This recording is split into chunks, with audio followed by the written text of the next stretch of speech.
So how do you know which timeline you're on? That's what we're going to be talking about today. I often share information with you about what's going on our timeline. I've shared information with you before about the timeline wars, about timeline jumping. So this begs the question, how do you know? How do you know which timeline you're on? I'm going to answer that question for you today. In fact, the two main things that we're going to be looking at is exactly that. How do you know which timeline you're on? And number two, what are the nature of the two timelines on planet Earth right now? Wow.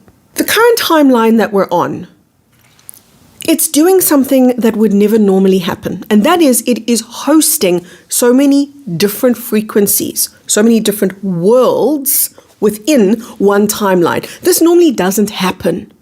They had to get all of the timelines, though, into one space, much like the eye of the needle, that point at which we're at right now, where all timelines must collapse into one space in order to either move forward into 5D or into a new 4D window. That's what's taking place right now. When I say to you, they had to get all of the timelines into one space, essentially, that's what facilitates ascension, and that's what sets apart our current time. Who is that they? Who is this they? Is there an oversight body that monitors ascension? Yes, but who are they? They are you. They are our monad. The monad is your oversoul. The oversoul oversees, because that's the job of the oversoul, they oversee all matters to do with your ascension, your evolution, your consciousness. So the monads know, okay, we've got to usher everything into one space right now. And from this one space, everything's going to splinter off again. Let me explain more about that. If you and I could somehow move outside of the timeline, that we could observe it from the outside, do you know what we would see? We would see something that looks kind of crazy. It contains so many different worlds, so many different frequencies. A timeline doesn't normally look like this.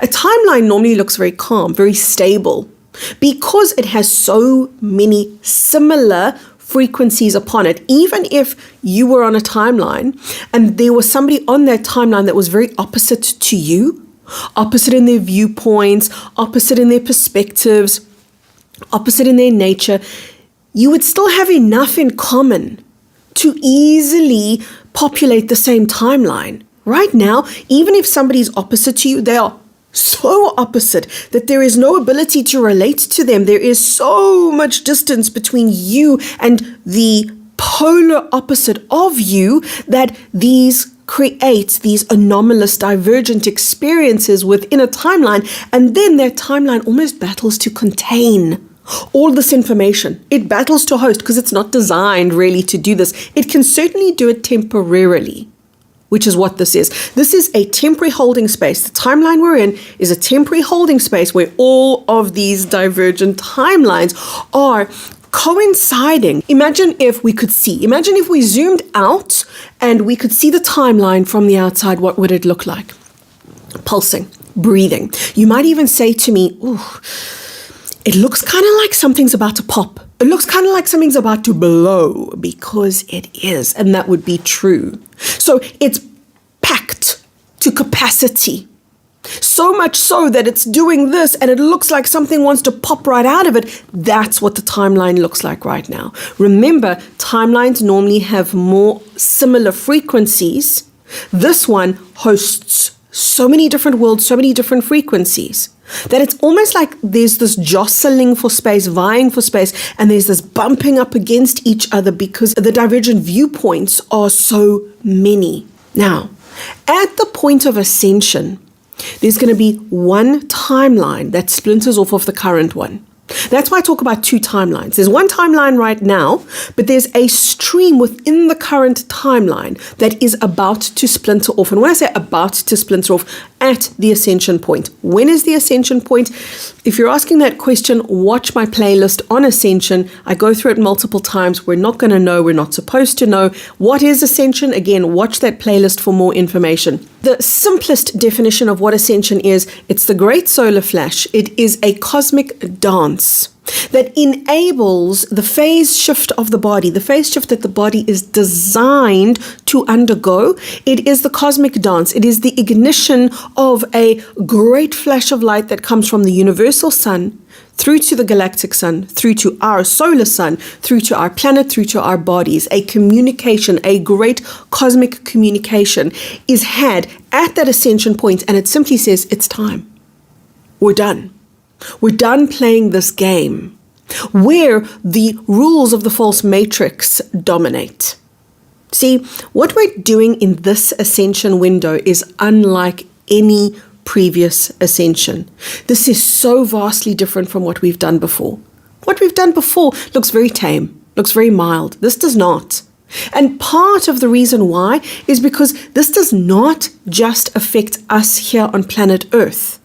This affects all false matrices throughout the cosmos. Because what we're in the process of doing is collapsing one false matrix here on Earth so completely. We are alchemizing it so properly that there will be nothing left of it. And when that false matrix is alchemized to the point of its highest expression as light, as consciousness in physical form, again, that's what we're in the process of doing, that irrevocably changes the structure of all false matrices. That's why there are so many people that do not want ascension to take place. It is not in the interests of those who oversee the false matrix and those who want to propagate numerous other false matrices. They're almost in a desperation to prevent what is already taking place right now, which is this great transformation, this great alchemical rebalancing of darkness into your exquisite light.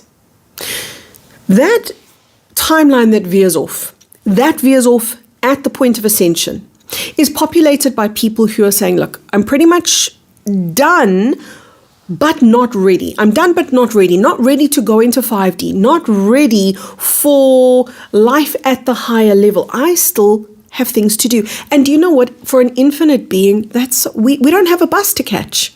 We don't have a clock to keep. So as an infinite being, if you want to undergo another ascension window, which is many thousands of years, even thousands of lifetimes long, that's okay. You're free to do that. There's no rush because there's no time. You're infinite. So there are those people who are saying, look, I still want to play, but I don't want to play in the false matrix anymore.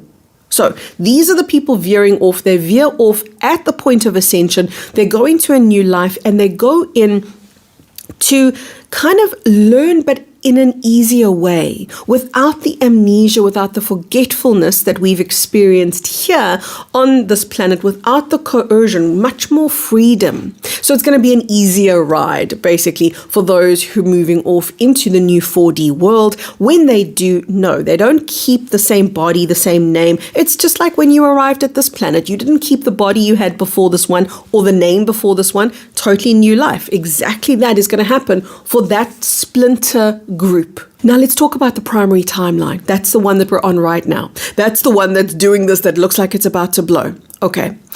What it's going to do is it's going to synthesize, it's going to alchemize everything. That's the job of this one timeline.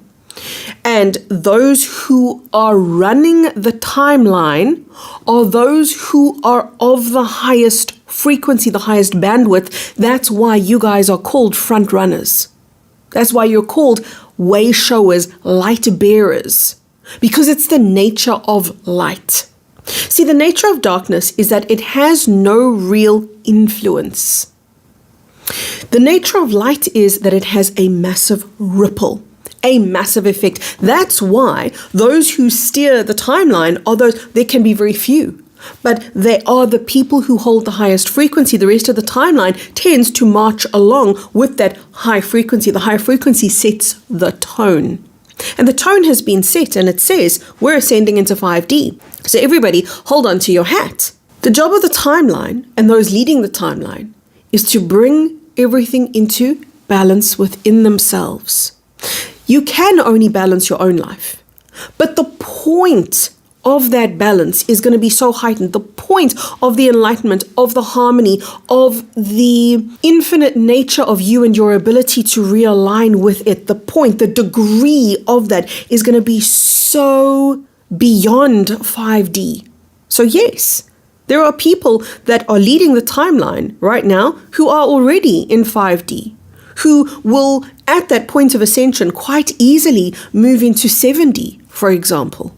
This is not a limited journey that you can only go 5D. There are people who are going to catapult themselves right into 7D. There are going to be people that are in this primary timeline that at the ascension point are going to go, look guys, it's been real, I'm done, I'm now moving off into another 5D world. So that's a possibility. However, the vast, overwhelming majority of people are going to go, you think I'm going to leave? You think I walked this journey with this planet in this incarnation, in this life to leave now? No, because this is where it gets good. This is what we worked for. We worked to bring Eden back, which means we worked to return the false matrix to the organic template from whence it comes, to the original blueprint. Many of you here are gatekeepers, wisdom keepers of that original signature energy of Earth in her highest vibratory frequency, her highest expression. So at the ascension point, what happens is we remain here on this planet, but in the highest expression. So what happens to all the plastic? What happens to all the pollution? What happens to all the buildings? What happens to all the remnants of the false matrix at the ascension point? It collapses entirely. I will link a video for you in the description box below, and I'll pop it up here as well, that talks more about what happens at the solar flash, how we exude and radiate a bubble of protective light, each one of us, around us. Yes, your animals are in there. Yes, your children are in there. Many family members are in there as well. Go watch the other videos where I explain more about that. So come back with me to this timeline. We've got people splintering off into 7D, but staying, by the way, so when I say splintering off, staying in this timeline, staying with the planet's going to easily be able to host 5D, 6D, 7D beings, maybe even beyond. So there will be those who say, I'm pretty much done with Earth. I came what I came to do, and I'm going to go back to another planet, another home base. Adios, I'm out of here. There will be those, right? But they move off into a higher world. Here's an interesting thing. There will be beings of darkness who cannot be saved, will not be saved, refuse change, refuse the possibility of returning to light because they've become so addicted, so depraved, so lost to darkness. And by the way, what they're addicted to is to darkness itself, that it's just not within them to go to that 4D planet that I spoke about. It's not within them to go to the 5D planet. And I am talking about a very small percentage of very corrupt beings. These beings are given a choice. The choice is you either get evaporated back into light. So that means the individual self will be no more. Some would call this obliteration. This is where the soul gets reabsorbed back into the original God source. This doesn't normally happen. But there are those beings upon the planet right now who are holding a level of depravity and corruption within them that is not allowing them to grow, and the point of life is growth. And not only is it not growing them, there is no longer a populace agreeing to stay under the realm of darkness and in the realm of forgetfulness. They don't have those volunteers like we once were, because we're saying, look, the false matrix, it was fun, it was real, but we don't recommend other people come in here. That's why we've worked so hard to collapse the false matrix itself. This is not just about ascension. So those beings of darkness, very small percentage of them, tiny percentage of them, they will either move off into 4D, right, where they're going to get the opportunity to really restructure, to really grow into a higher expression of who they are, or if they stay with that 5D planet, the 5D timeline that is, they don't have the capacity to jump up into 5D, most of them. So what they're going to do is they're going to return to the sun. They're going to return to the source of light from which they originally come. And essentially, if you could think of it like this, God's going to take everything back. That's how I see ascension, truly. I see ascension as the point where God takes back the original creation template that belongs to God's source consciousness and takes it back from those dark players and says, look, you had your fun. You had your time and it's done now, and I'm taking everything back, including the darkness, reabsorbing it back into myself, alchemizing it back into myself, because that is all that darkness is. It is just a part of the original creation template that got wayward, that got lost. So how do you know? How do you know which timeline you're on? Is it the 4D splinter group or is it into 5D? Okay, here's how.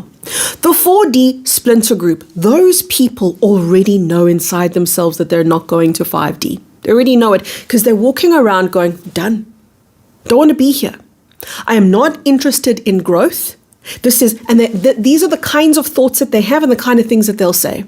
They'll say, I didn't choose this. I didn't ask for this.